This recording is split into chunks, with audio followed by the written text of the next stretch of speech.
ଅନେକ ସମୟରେ ଆମେ ଏମିତି କିଛି ନିଷ୍ପତ୍ତି ନେଉ, କିଛି କାମ କରୁ, କିନ୍ତୁ ଆମେ କାମ କରିବା ପଛରେ ଲୋକମାନେ କ'ଣ ଭାବନ୍ତି, କ'ଣ ପ୍ରତିକ୍ରିୟା ହୁଏ ସେ ନିଷ୍ପତ୍ତି ନେବା ପୂର୍ବରୁ କେବେ ଚିନ୍ତା କରୁନୁ। ଲୋକେ କ'ଣ ଭାବିବେ, ଲୋକେ କ'ଣ କହିବେ, ସେ କଥାକୁ ଆମେ ତିଳେ ମାତ୍ର ଚିନ୍ତା କରୁନଥାଉ।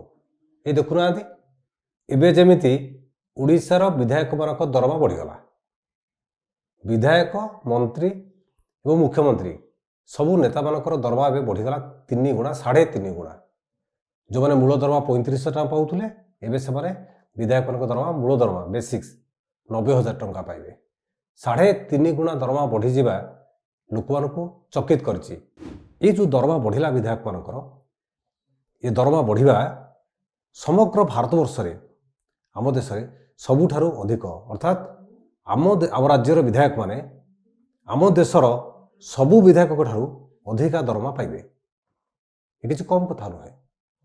ଯଦି ଆପଣ ଦେଖିବେ ଯେଉଁ ବିଧାୟକମାନଙ୍କର ତାଲିକା ଆଗରୁ କେତେ ଦରମା ପାଉଥିଲେ, ତାହେଲେ ଆମେ ଥିଲେ 25ତମ ସ୍ଥାନରେ। ଓଡ଼ିଶାର ବିଧାୟକମାନଙ୍କ ଦରମା ଆମ ଦେଶର ଅନ୍ୟ ରାଜ୍ୟମାନଙ୍କର ବିଧାୟକମାନଙ୍କ ଦରମା ତୁଳନାରେ ଆମେ 25ତମ ସ୍ଥାନରେ ଥିଲେ। ଏବେ ଆମେ 1 ନମ୍ବରକୁ ପଳେଇ ଆସିଲେ।